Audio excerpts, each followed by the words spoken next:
Welcome to the 88th episode of the Real Life Diabetes Podcast with today's guest who's dedicated his life to serving others, Reverend Bales. If you're new to the show, welcome, and thanks for stopping by.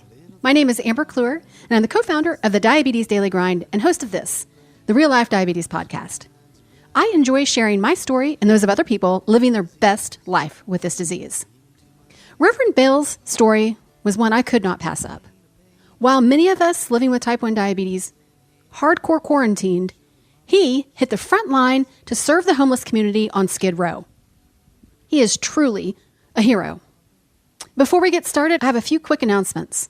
Number one, today's podcast is brought to you with support from Courage Endures, whose mission is to help those with chronic illness navigate their lifelong journey through movement and community. They recognize, promote, and celebrate those who choose courage over challenge on their pursuit towards health, happiness, and optimal living. I think that they are the perfect partner for this specific episode. I mean, they really are. If you're interested in getting involved or sponsoring an episode, please contact Cynthia, Director of Partnerships and Development, at cynthia@diabetesdailygrind.com. She'd love to hear from you. Number two, I pumped the brakes. This is the second episode. I've had to say that. A little bit to not be a distraction while protesters were hard at work sharing the Black Lives Matter movement. Good on you for stepping up, like Reverend Bales, to make sure that everyone is treated fairly. Number three, please click on the Amazon banner on diabetesdailygrind.com before ordering. It doesn't cost you a thing and throws a little change my way to keep the episodes coming. Number five, and finally, stay engaged. Love, like, share, and comment on all things social media. Sign up for the e-newsletter. Leave an iTunes review, and subscribe to the DDG YouTube channel. You can see quite a few of my recent past interviews. So if you'd like to see them in person and watch me laugh throughout most of them, please sign in. All right, enough rambling. Let's get started.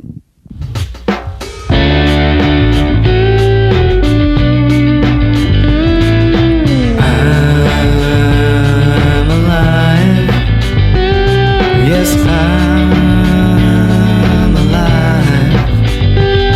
One minor inconvenience, a little thing called diabetes. It's a daily grind, it's a daily grind. Grinds and grinds and grinds and grinds. Didn't get this disease. Hello.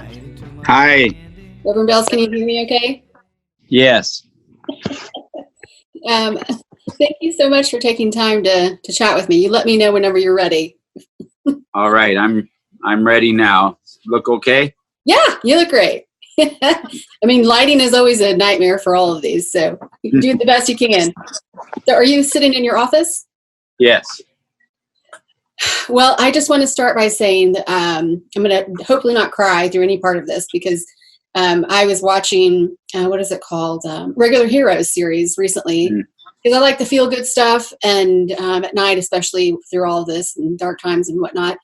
And I'd already teared up twice on the episode, and then you popped up. And when they mentioned diabetes, I was just like, there's no chance I can make it through this without losing it. And so I just want to say right off the bat, thank you for all that you do. And I want this podcast to be more about your life with diabetes, and then we'll go into your profession, because it's a unique one.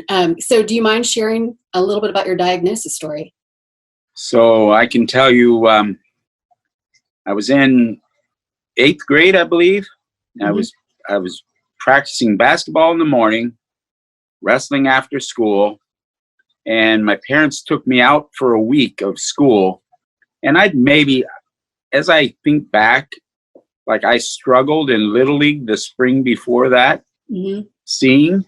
So maybe it had come months earlier, and I just didn't recognize. I was always an all-star batter and everything, and I was having a little trouble playing baseball and seeing well, and didn't have the energy. But then when fall hit, playing both, probably the stress of playing both basketball in the morning, wrestling after school, and growing a bunch. Right. Then my parents took me out of school to go to Las Vegas. My dad had a company trip, and all the way on the trip, they couldn't make it 10 miles. And I'd say, I have to go to the bathroom. Please stop the car. And everybody was laughing at me. My big brothers were laughing at me. And why are you having to go to the bathroom so much? And I'm sure it wasn't every 10 miles, but it was a lot. It was often. And I was thirsty. I can't describe how thirsty I was, drinking every can of soda as quick as I could. And right. And even eating sugar. I don't know what my body was trying to do to compensate for. And fortunately, my first cousin, Tim, and my first cousin, Joy, they unfortunately, I guess, they both had been diagnosed with type 1 diabetes. So there's you've got a family history, essentially. Yeah, it wasn't unrecognizable that's possibly what it could be. But what do you do when you're on a trip to Las Vegas from Des Moines, Iowa, and you're with your parents and they're, on a business trip? And so I struggled throughout that week. And I remember my brother and I getting out of the car and climbing a mountain. And my brother smoked a cigarette at the top, which he shouldn't have because he was 17 at the time. And I had to urinate. So we just kind of laughed, like, you're smoking a cigarette and I'm having to go to the restroom again. But as soon as we got back to Des Moines, Iowa, my mom took me to the doctor. And Dr. Gangness, sweetest doctor you can imagine, and sweetest voice. When I was little, he used to say, "Oh, Andy, you're not heavy. You're chunky. You're chunky." Trying to make me feel better. But he looked my mom in the eyes after he ran a test, and he said, "Andy's a type 1 diabetic," and he cried as he told my mom that I was a type 1. And my doctor cried as well. Yeah, and he told my mom that it means Andy's probably got 25 good years left, right? Which made my mom cry. And back then, I don't know how old you are, but back then it was test tubes and dropping tablets in your urine, and right. you could find out if you were 1+, 2+, 3+, or 4+, but you couldn't find any, accuracy. Well, and I think you're one of the few people. So I've had diabetes for 37 years, and I was diagnosed at age 8. So thankfully, technology, I say that loosely, had just come far enough along that the meter came out shortly after I was diagnosed. I was peeing on sticks, or like little what would look like a test strip. So you've had diabetes for 48 years, correct? Yeah, 48 years, and I've met a couple people who've had it longer than me. Judy Rainin, who's head of the juvenile diabetes out here in LA, had it for like 60 years. And my rabbi, Marv Grossberg, had me beat over 60 years too, but he passed away recently. So I've had a couple of inspirations, but I've heard different stories that there aren't many of us who have had it longer than 50 years, but you do hear some remarkable stories. So well, I think with that too, I just want to say, because and nobody, I think, intentionally gave me a death sentence, but the way that was all talked about, and probably what they knew at the time. I mean, I thought if I lived 20 years with this disease and was still alive and still had my eyesight and my feet, then that would be awesome. So when I hit that 20-year mark, and I was like, okay, what's next? I didn't think I'd live past 40, right? I'm now 44. And I'm with you on that. And so I think I'm saying this out loud for the listeners, is that it's no longer a death sentence. I'm hoping that the language there has changed. I mean, I know that you've lived an incredible life. I have too. And I interview people that, it's a minor setback at times. It can be completely annoying, but it's not a death sentence. I mean, I was thinking today, if I'd had the diligence then, and the equipment then, right? Yeah. To fight it like I do now, I was just thinking, who knows how long I could have lived. I mean, who knows how long I can live now. I've had every complication you can imagine, and I can get into that a little bit. But I guess what changed in my life at that point, came back, had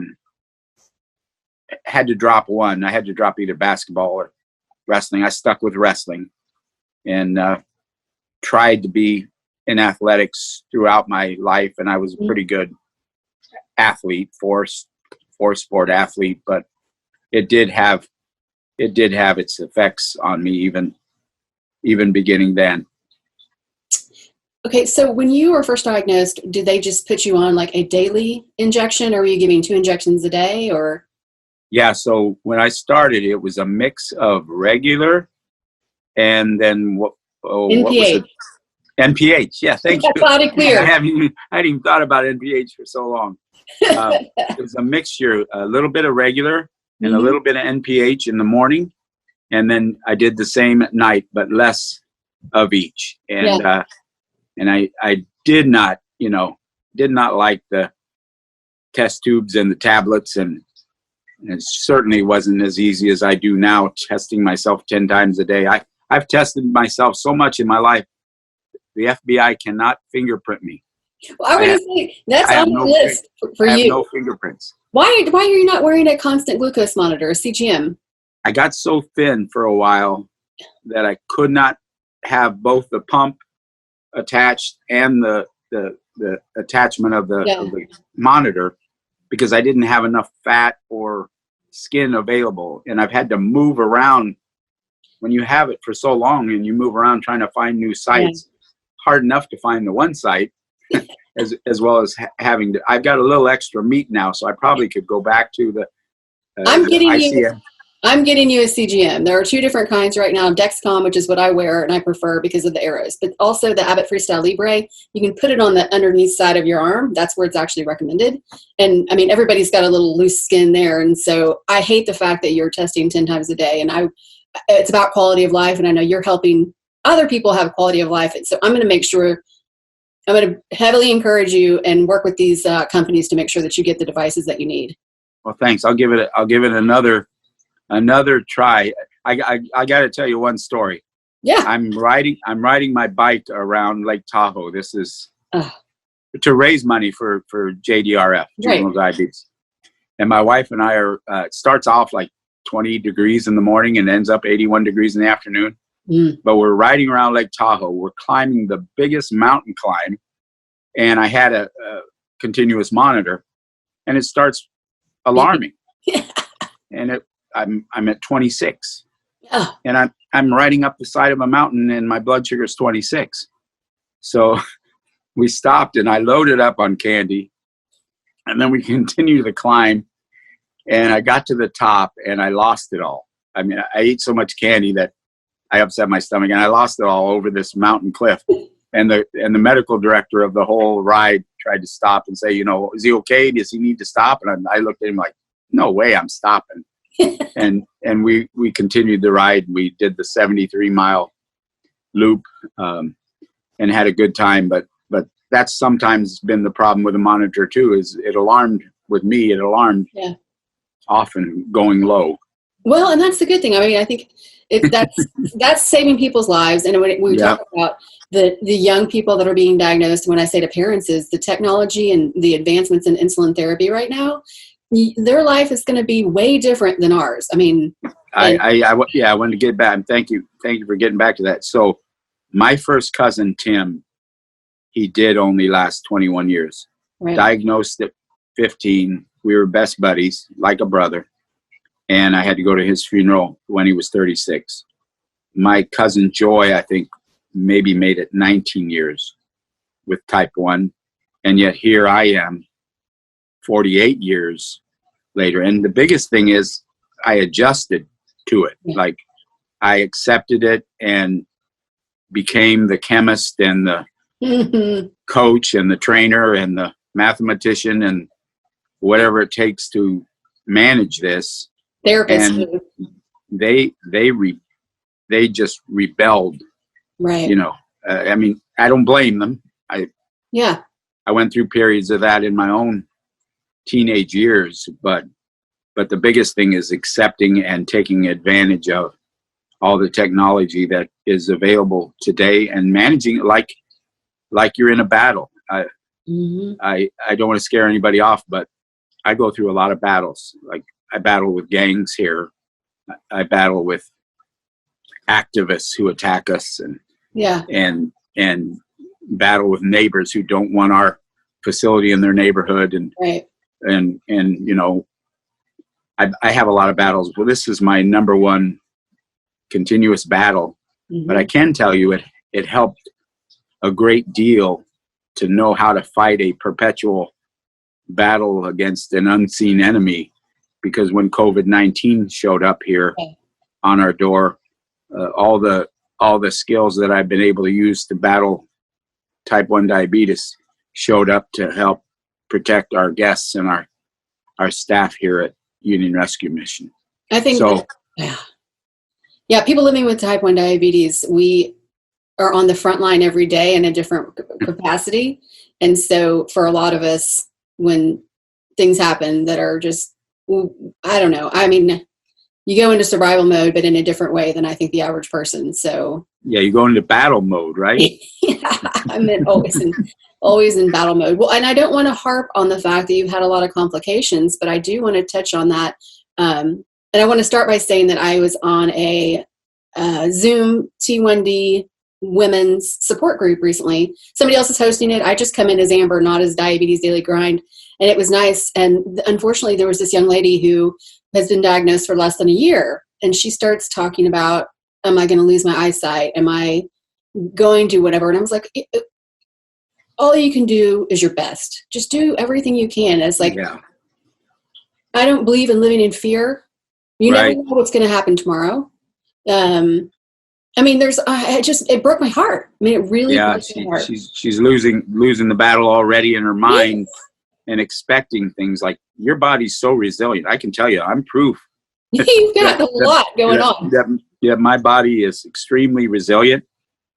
I've had maximum laser surgery, but I went to the eye doctor the other day and my pressure from my glaucoma is perfect and my eyesight is still good. Right.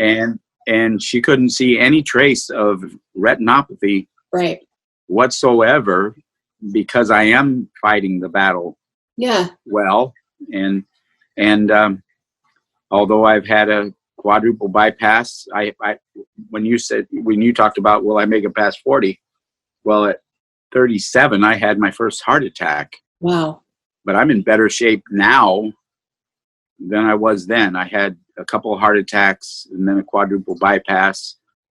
And like my cousin, my kidneys failed, but 20, 30 years later than his. And I went on dialysis and my wife stepped forward and gave me a kidney. Yeah. And now my kidney's great. My heart's great. I'm active. I'm going to ride my hand cycle because I usually ride my bike from Skid Row to Sacramento every summer to raise money for Union Rescue Mission, a tandem with my wife, and I ride with a artificial leg, a prosthetic, but I can't do that because I need surgery, and you can't have surgery right now on your leg to get ready for my next prosthetic. So I'm going to use my hand cycle and ride 44 miles from the East LA County line to the beach to raise money for Union Rescue Mission instead of riding from 400 miles from Sacramento or from Skid Row to Sacramento. So I'm still very active. What's that? When do you start that trek? I usually start like right now, but I'm going to do the ride to the beach on June 12th, 13th, and 14th. But I'll probably finish the first day on the 12th. I think I can do 44 miles on my hand cycle. I've done 28, 30 before. So that's incredible. Like I can't imagine. I just interviewed a gentleman who hiked the Appalachian Trail. Yeah. And I'm like, it blows my mind. 5.5 months. And he talks about like getting supplies at different spots and whatever. It's just, again, we're all our own troopers. I mean, it's crazy. Yeah. So can you share what insulin, and if you can, and this is not a product push, but are you on a pump? Yeah, I'm on a pump with, what's the name of the insulin? Well, hold on. Is your pump, is it Medtronic? Is it Tandem? Yeah. Medtronic. It's Medtronic. Okay. And I have a bottle over here. I just grabbed it. I can't even think of it right now. This is real life diabetes, people. We just deal with it. And some days you don't remember what insulin you take. Humalog. Okay, so you're a Humalog. Okay. And it's, what's funny is when you're on Humalog, like when you when you can't be on your pump, you have to switch to needles. Oh, But yeah. switching to needles with Humalog, then you need what's the other, Lente, or what's the other long lasting? There's Traceba, there's the basal. Yeah, so you need to mix with a long lasting in order Right. to, but on a pump, continuous Humalog, Yeah. you don't need the long lasting because it's just continuous flow. Yeah. And then you bolus when you eat. And I got on the pump once, almost 20 years ago. Didn't work out real good in about 6 months. But then when I saw some of the complications that would come if I didn't get back on it, I just made the determination to figure it out and get back on it. Yeah. And do it. It's different for everybody. And let me ask you, because do you still feel your low blood sugars? Oh yeah. Not always. I mean, I can get to 11 and still be functioning and talking just like I was biking at 26 and not feeling it. So it can get so low and not feel it and not even notice it. Yeah. And then other times when I hit 60, I'm in full symptom mode and sweating terribly and shaking and falling apart and not able to talk. So it's a mystery still. Yeah. Well, that's again why I'm getting you on a CGM. We're not going to have any more of that.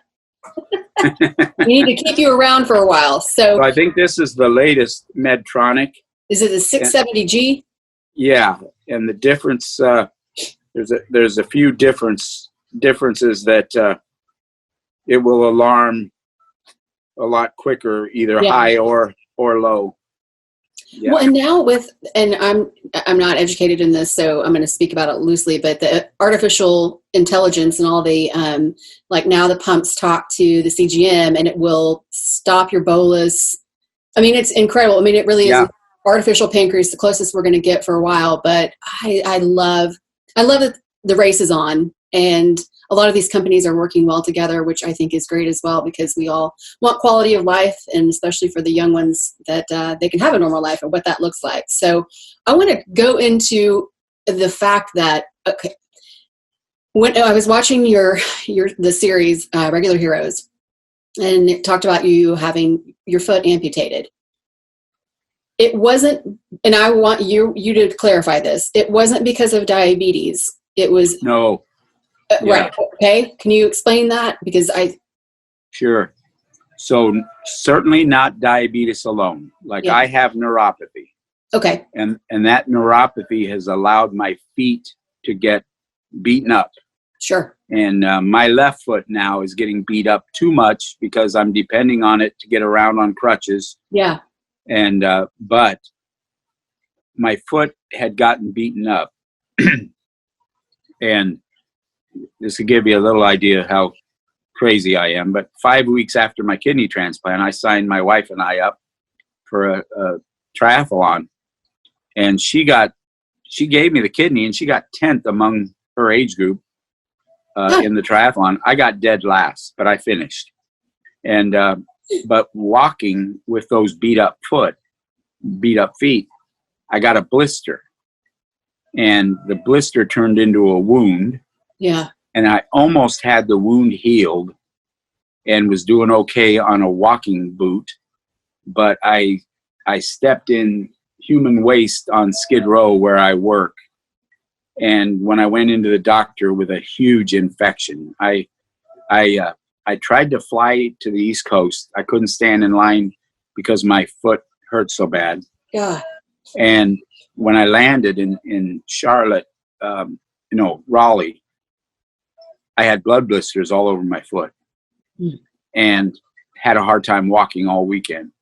And when I got back to LA, I had 104 temperature, blood poisoning, and I had gaping wounds in my foot. And when I went to the doctor, they said, that's from where you work. Yeah. It's E. coli, staph, and strep. So I had 3 flesh-eating diseases in my leg from human waste on Skid Row. But diabetes didn't help it any trying to heal.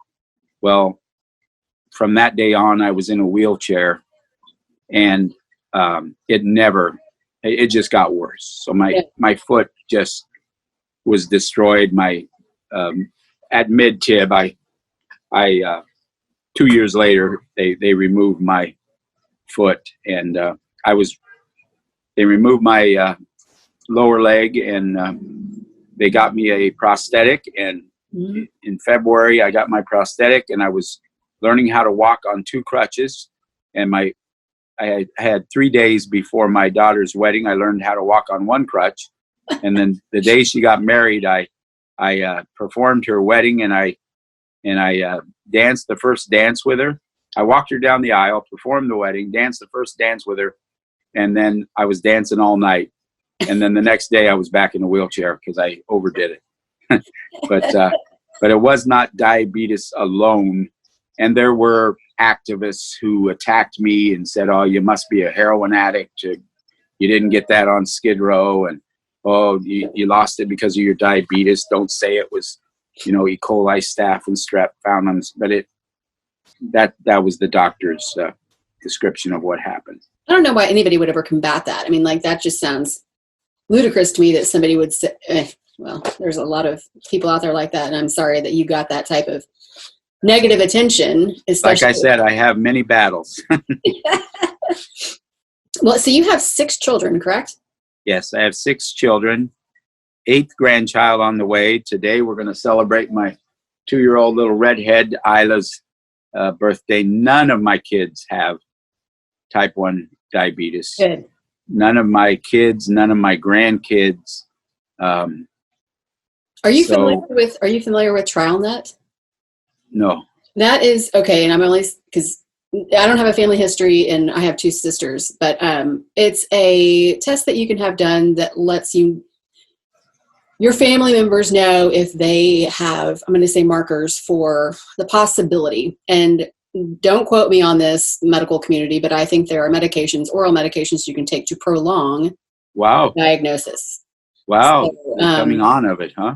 Yeah. So I'll email you some information, and they're not paying me to say that. And not everybody wants to know. I mean, you would be able to recognize, and hopefully your family would too, if anybody came, and they say it skips generations. I mean, and now we know, we don't know. I mean, yeah, I diagnosed my own dad with type 2 years after I was a diabetic, right? Right. Well, my dad was behaving as if he had diabetes. Yeah. And the doctor had me check his blood sugar. It was 300 or 400. Yeah. And I called the doctor, and he said, "Well, you don't have to bring him in right now. You know what to do. Put him on a sliding scale, give him some shots, and bring him in Monday." So I diagnosed my dad and took care of him for a few days at home, and then took him to the doctor for follow-up. But is he doing okay?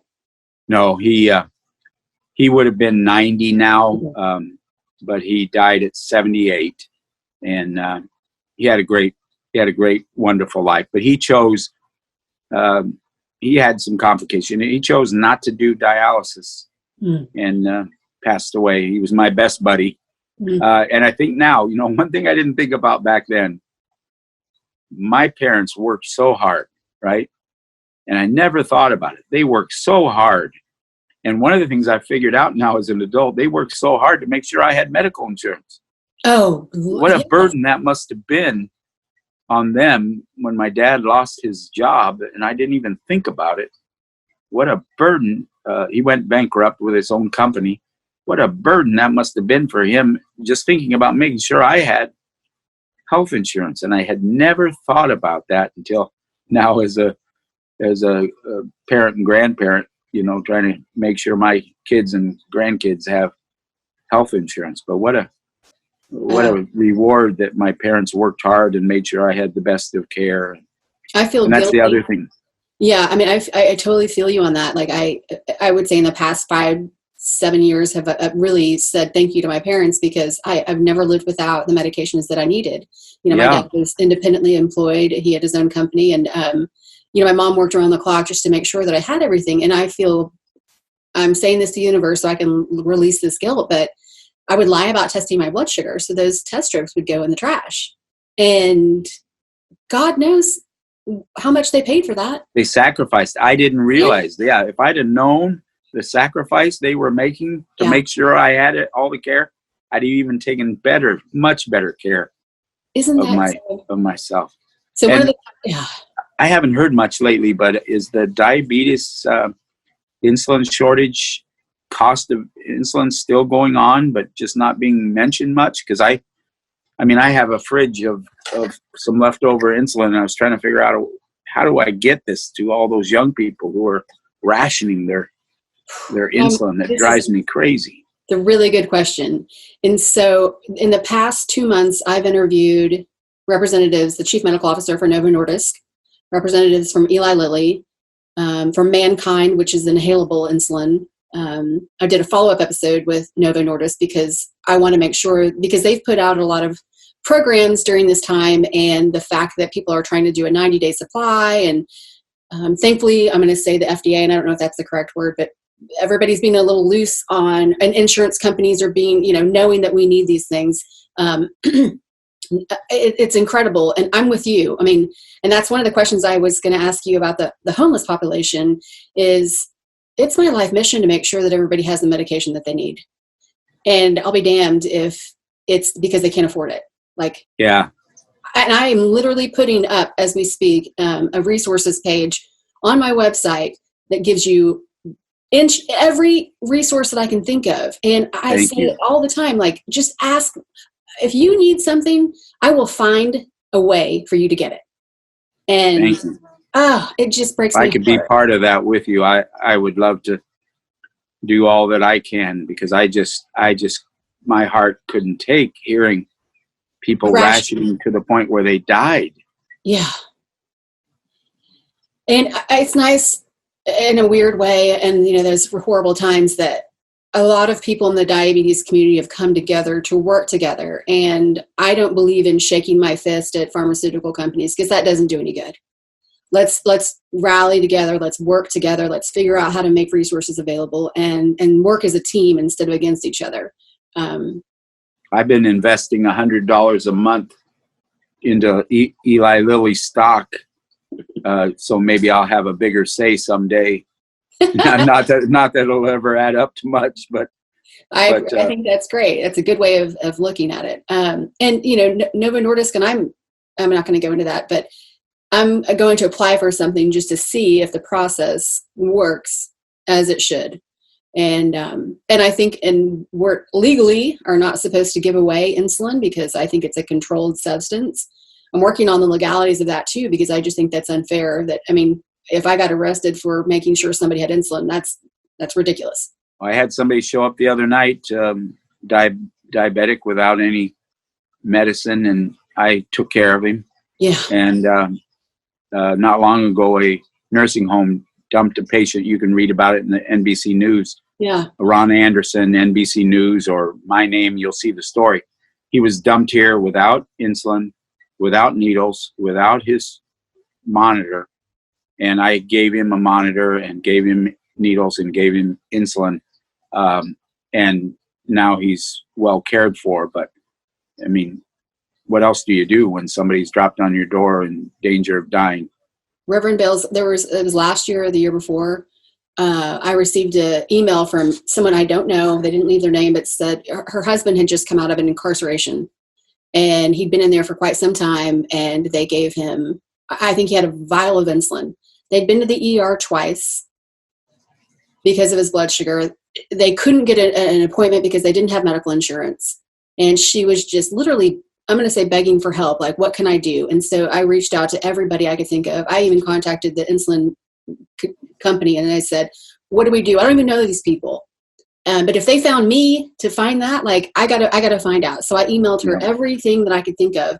And I don't know if she ever received it, if this man is still alive, but it's things like that that break my heart. And I bring this up because I think of, and this is not a fair statement, and please correct me if I'm wrong, in the homeless community, how many people, how are they getting the medications? I can't imagine. And if they have a poor diet, we're looking at, type 2 diabetes and other health complications. So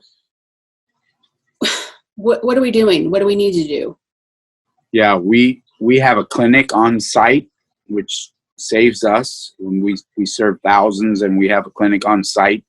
But super hard for anybody to manage their diabetes while homeless. It's almost impossible. It's a battle for you and I. Yeah. But for somebody who's on the streets, who loses their insulin or can't get their medicine, it is treacherous. And that's why, I guess, ending up in a wheelchair without a leg has been good for me, because it's like my secret weapon to relate to the people I work with.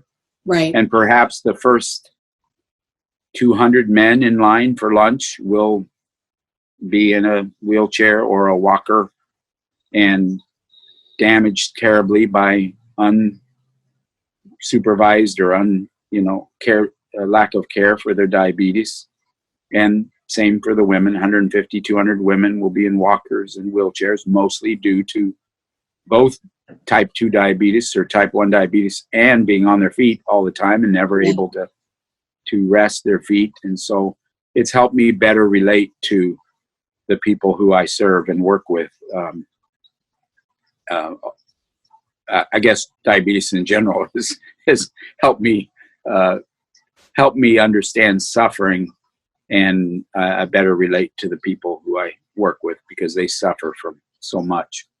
I think for a lot of us who are advocates, and I've never been an advocate. Well, this has been my life journey for the past, I'd say, 7 years. I never talked about diabetes before, and I never talked about the struggle. But, the whole thought of, is this disease for us a blessing or a curse? And I look at it right now as a blessing because I get to help people.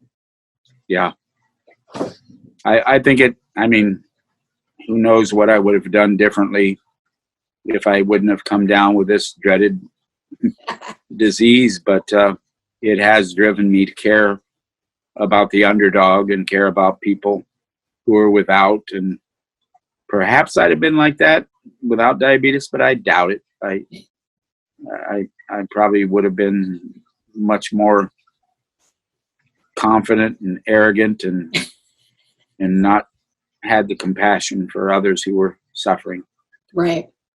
So you're in the interview that I saw on Regular Heroes. They shared that your wife and your medical community really didn't want you to go back to work. So, that's saying it mildly. Actually, teammates kept yelling at me to go home. My wife wanted me to stay home.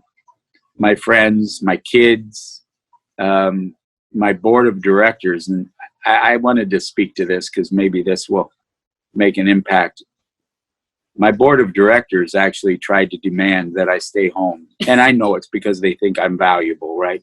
Yeah. But I took it as, hey, you're treating me differently than others get treated. And ADA will not allow you to make me stay home. I'm protected by the American Disabilities Act. Yeah. And that comes from maybe a chip on my shoulder, but I've had at times a person in my life who seriously, and I know they meant good, but they looked at me and they said, I don't know of anybody in a position like yours, Andy, who's had type 1 diabetes so long, so you shouldn't be in that position. Right. So I know they meant it well, but I took it as an offense. Like, yeah, you're judging me by something you don't know about, and you're looking down on me because of type 1 diabetes, and I'm not going to let you. I haven't let it stop me from doing anything, and I'm not going to let you stop me from doing that. And so when people have done that, and it's been infrequent, but one time somebody told me, if you don't go back to work, I'll pay off your mortgage. Well, rather than letting them pay off my mortgage and not going back to work, I just doubled down and showed them I'm going back to work right away. Like, I set a world record for going back to work from a kidney transplant. So normal's 3 months. The world record was 6 weeks. I went back to work in 3 weeks after kidney transplant. That's like a little stubborn. Yeah, I'm with you on that. Like, I don't want to be told what I can and can't do. And I feel like I've kept myself alive this long. Why do you get to make that decision for me? At the same time, it's nice to have friends that are compassionate and taking it as compassion, right? Yeah, I mean, but it's hard. And, I admitted, this is a month or so ago, I did a Facebook Live where I got really emotional. It was because I just had a number of things that were complications that day. I had hardcore quarantined, and it's just like life just didn't work that day. And I just said, it was a realization. We are different. I mean, we have to think about things differently. But, take the right precautions and we're going to be okay. That's what I've done. I've worn, my wife is a nurse on the COVID-19 floor at her hospital, charge nurse. She wears an N95 mask with a cloth mask over it. So that's exactly what I've done. When I'm in the midst of our guests and everybody, I also wear goggles. I wear gloves. And I've just taken extra precaution because of who I am and what disease I live with. But I didn't want to be ruled out simply because of being type 1 from being able to do what others. And I couldn't think of my teammates on the front lines of this if I wasn't going to join them on the front lines. So it wouldn't have been good for me. And I know you'll understand, it wouldn't have been good for me emotionally or mentally to be stuck at home worrying about my teammates on the front lines. It wouldn't have been good for me emotionally, which would have messed up my type 1 diabetes. Absolutely. Yeah. Stress and the emotions there. I mean, nobody teaches you about that, but it is absolutely a factor in your management. Yeah. Well, I don't want to keep you long because I know you've got to get back to work, but I want to say thank you, Reverend Bales, for all that you're doing. I'm going to keep up with you and your team. I want to know about when you arrive on June 12th at your destination, and you're a hero for a lot of us. No, thank you. Not just for the homeless community. And you're an inspiration to a lot of people too. So you keep doing what you're doing. I got an honor from JDRF in LA, the Spirit of Community Award or something. Is one of the biggest honors of my life. Just to make it this far, and now I'm strategizing, how to be around for my grandkids, brand new grandbaby on the way, grandbaby girl on the way, high school graduation, right? Who'd have ever thought about that back when we got handed the test tubes and said, you're going to make it 25 years. Yeah. And who would have thought, I mean, like, I was discouraged to have children. So you have, a beautiful family and grandkids and all those things. And, everybody has their own choice with that. But yeah, I like that you've lived outside of the diabetes box. No boundaries. Yeah, I give thanks to my wife on that. She took a risk. I mean, people told her not to marry me because I wouldn't make it past 40. And she had faith and married me and have a great family. How long have you guys been married? 41 years next week. 41 years. And we just went to Hawaii on our 40th. We were late on our 40th, but we went to Hawaii right before all this hit. So I'm so thankful we got that in. Yeah. Which island did you go to? We went to Maui and Kauai, and we did 8 mile. For her, it was 8 mile walk, but for me, it was an 8 mile wheelchair ride every day. We did 8 mile adventures on foot or on wheels. Maui changed my life. It's a beautiful, beautiful island. Yeah. Well, we'll keep doing what you're doing. Thank you. And I'm going to continue to stalk you in a friendly way. And thank you. Keep up your good work, sir. You too. Thank you. And if we can team up to help with insulin supply or anything, I'd love to join you. Let me figure out how that's going to go down, and I'm making some calls as soon as we get off this. So. Thank you. All right. God bless you.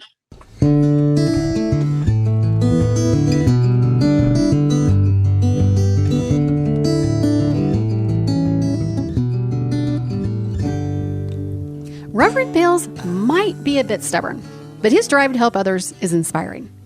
This episode was actually released as he embarks on a 44-mile hand bike ride to raise money for the Union Rescue Mission, where he serves as CEO.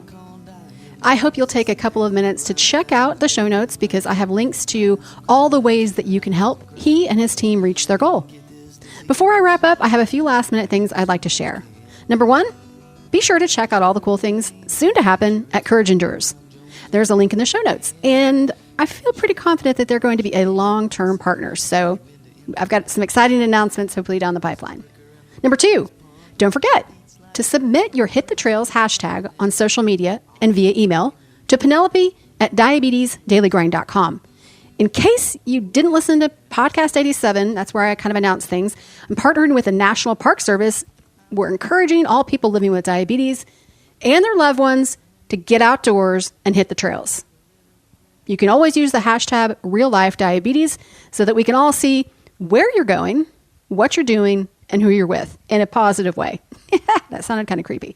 And finally, please continue to leave iTunes reviews and love, like, and share all things social media. If you want to contact me directly, I can always be reached at amber@diabetesdailygrind.com, and getting a message from you makes my heart happy and keeps the episodes coming. I think that's a wrap, and I want to say stay safe and get outdoors. Cheers to the highs and lows, everyone.